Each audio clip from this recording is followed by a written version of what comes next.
ঘরে যদি একদম সিম্পলভাবে ঘরোয়া উপকরণে ভীষণ মজাদার চিলি চিকেন রান্না করা যায়, তাহলে তো বাহিরে গিয়ে টাকা খরচ করে চিলি চিকেন খাওয়ার কোনো প্রশ্নই আসে না। তো আমি ঘরে একদম সহজভাবে ঘরোয়া উপকরণে চিলি চিকেন রান্না করেছিলাম, আর সেটাই এখন আপনাদের সাথে শেয়ার করব। তবে তার আগে আপনারা যারা এখনও আমার চ্যানেল দীপা আক্তার সাবস্ক্রাইব করেননি, তারা অবশ্যই আমার চ্যানেলটা সাবস্ক্রাইব করে দিবেন। তো আমি প্রথমে একটা পাত্রে চিকেনগুলো নিয়েছি, ছোট করে কেটে নিয়েছি, আর চিকেনগুলো ভালোভাবে ধুয়ে পানি ঝরিয়ে নিয়েছি। আর আমি চিকেনগুলো একটু হাত দিয়ে চিপে পানিটা ফেলে নিয়েছি। তারপরে আমি এখন এই চিকেনের মধ্যে দিয়ে দিব হচ্ছে সামান্য একটু আদা রসুনের পেস্ট। তারপরে আমি এখানে দিয়ে দিব হচ্ছে সামান্য একটু জিরার পেস্ট। তো জিরার পেস্ট দিয়ে আমি এখন এখানে দিয়ে দিচ্ছি হচ্ছে সয়া সস। তারপরে সয়া সস দিয়ে আমি এখানে সামান্য একটু লবণ দিব, লবণের পরিমাণ কিন্তু সামান্য দিতে হবে। তারপরে আমি এটাকে ভালোভাবে হাত দিয়ে মাখাবো। তো এমনভাবে হাত দিয়ে মাখাতে হবে যেন এই মশলাগুলো চিকেনের গায়ে লেগে লেগে যায়। তো আমি ভালোভাবে হাত দিয়ে মাখিয়ে এটাকে আমি ঘন্টা খানেকের মতো ম্যারিনেট করে রেখে দিব। তো আমার মাখানো শেষ হয়ে গিয়েছে, দেখতেই পাচ্ছেন। আমি এখন এটাকে ঢাকনা দিয়ে ঘন্টা খানেকের জন্য রেখে দিব। তারপরে আমি ঘণ্টাখানিক পরে ঢাকনা উঠালাম।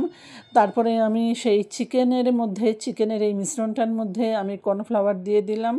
তো কর্নফ্লাওয়ার দিয়ে আমি এটাকে ভালোভাবে মাখিয়ে নিব যেন কর্নফ্লাওয়ারগুলো ভালোভাবে চিকেনের গায়ে লেগে লেগে যায়। তো দেখতেই পাচ্ছেন আমি খুব ভালোভাবে এটাকে মাখিয়ে নিচ্ছি। তো আমার মাখানো শেষ। মাখানো হয়ে গেলে আমি এখন এটাকে তেলে ভেজে নিব। তো আমি একটা কড়াইতে তেল আগেই গরম করে রেখেছিলাম। এখন আমি এই চিকেনগুলো একটা একটা করে গরম তেলের মধ্যে দিয়ে দিচ্ছি। তো আমি এই চিকেনটাকে একটু মাঝারি আকারে ভেজে নিব, মানে খুব বেশি কড়াও না, আবার একেবারে হালকাও না, মাঝারি মানের আমি ভেজে নিচ্ছি ভালোভাবে এই চিকেনগুলোকে। তো তারপরে আমি 10 মিনিট পরে এখন চিকেনগুলোকে উল্টে পাল্টে নিচ্ছি। তো একটা একটা করে আমি চিকেনগুলো উল্টে পাল্টে দিচ্ছি। আমার এক পাশ কিন্তু ভাজা শেষ, দেখতেই পাচ্ছেন। তো আলতোভাবে চিকেনগুলো উল্টিয়ে দিতে হবে যেন চিকেনটা না ভাঙে, কারণ ভাজার ফলে দেখা যায় চিকেন অনেকটা নরম হয়ে আসে। তখন চিকেনের ওপর বেশি চাপ পড়লে তখন কিন্তু চিকেনটা ভেঙে যাওয়ার সম্ভাবনা থাকে। তাই অনেক সাবধানভাবে একদম আলতো করে চিকেনগুলো উল্টিয়ে আরেক পাশ সুন্দর করে ভেজে নিতে হবে। তো এই যে দেখতেই পাচ্ছেন আমি চিকেনগুলো সব উল্টিয়ে দিয়েছি। এখন সুন্দর করে বাকিটা ভেজে নিব। তো 10 মিনিটের মধ্যেই আমার চিকেন কিন্তু ভাজা শেষ, দেখতেই পাচ্ছেন চিকেনগুলো ভালোভাবে ভেজে নিয়েছি। তো এখন আমি এই ভাজা চিকেনগুলোকে আলাদা একটা পাত্রে রেখে দিব। তারপরে আমি এখানে আরেকটু তেল অ্যাড করেছি। তারপরে এখানে আমি পেঁয়াজ ফালি করে নিয়েছি। তারপরে হচ্ছে ৩-৪ কোয়া রসুন কুচি করে নিয়েছি। তো পেঁয়াজ ফালি আর রসুন কুচি আমি তেলের মধ্যে একটু ভাজা ভাজা করে নিব। তারপরে একটু পেঁয়াজ আর রসুন একটু ভাজা ভাজা হয়ে এলে এখানে আমি ক্যাপসিকামটা দিয়ে দিব। তো ক্যাপসিকামটাও একটু ভাজা ভাজা করে নিব। তো খেয়াল রাখতে হবে ক্যাপসিকাম ভাজতে গিয়ে যেন পেঁয়াজ আর রসুনটা পুড়ে না যায়। যদি পেঁয়াজ আর রসুন পুড়ে যায় তাহলে কিন্তু আপনার খাবারের টেস্ট ভালো আসবে না, একদম তেতো তেতো আসবে। তাই কোনো কিছু পোড়ানো যাবে না। তো আমার কিন্তু ক্যাপসিকাম ভাজাও শেষ হয়ে গিয়েছে। তো এখানে আমি এখন সামান্য একটু পানি দিয়ে দিব।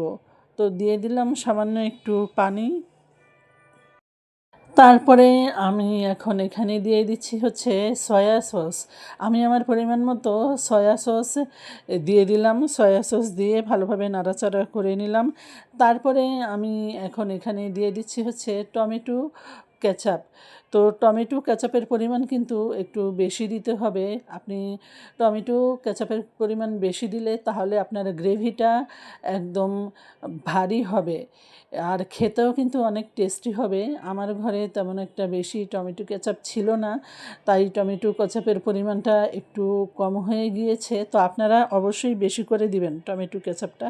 তো টমেটো কেচাপ দিয়ে আমি এখন এটাকে একটু 10 মিনিটের মতো ভালোভাবে রান্না করে নিব। তো এই যে দেখতেই পাচ্ছেন আমার টমেটো কেচাপগুলো আমি এখানে 10 মিনিটের মতো রান্না করে নিয়েছি সব কিছু। তারপরে আমি এখানে ওই যে ভেজে রাখা চিকেনটা দিয়ে দিলাম। তো ভেজে রাখা চিকেনটা দিয়ে আমি ভালোভাবে নাড়াচাড়া করে নিব। তো আলতোভাবে নাড়াচাড়া করতে হবে যেন চিকেনগুলো ছুটে ছুটে না যায়। তো আমি এখানে আলতোভাবে নাড়াচাড়া করে নিচ্ছি একদম। এই টমেটো কেচাপের আর সয়া সসের যে মিশ্রণটা, সব মিশ্রণের সাথে আমি এখানে ভালোভাবে চিকেনগুলো নাড়াচাড়া করে মিশিয়ে নিচ্ছি। তো এটা রান্না করতে খুব বেশি সময় লাগবে না, 5 মিনিটের মধ্যে রান্না শেষ। তো আমার রান্না শেষ হয়ে গিয়েছে, দেখতেই পাচ্ছেন কত লোভনীয় হয়েছে আর খেতেও কিন্তু অনেক বেশি টেস্টি হয়েছিল। তো আপনারাও এভাবে বাসায় ট্রাই করে দেখতে পারেন, আশা করি আপনাদের খুবই ভালো লাগবে। তো আমার আজকের ভিডিও যদি ভালো লেগে থাকে অবশ্যই লাইক কমেন্ট শেয়ার করে আমার পাশে থাকবেন। যদি আমার আজকের রান্নার ভিডিওটা ভালো লেগে থাকে অবশ্যই কমেন্ট করে জানাবেন। তো আজকে এ পর্যন্তই। সবাই ভালো থাকেন, সুস্থ থাকেন। দেখা হবে আবার নতুন কোনো রান্নার ভিডিওতে। আল্লাহ হাফেজ।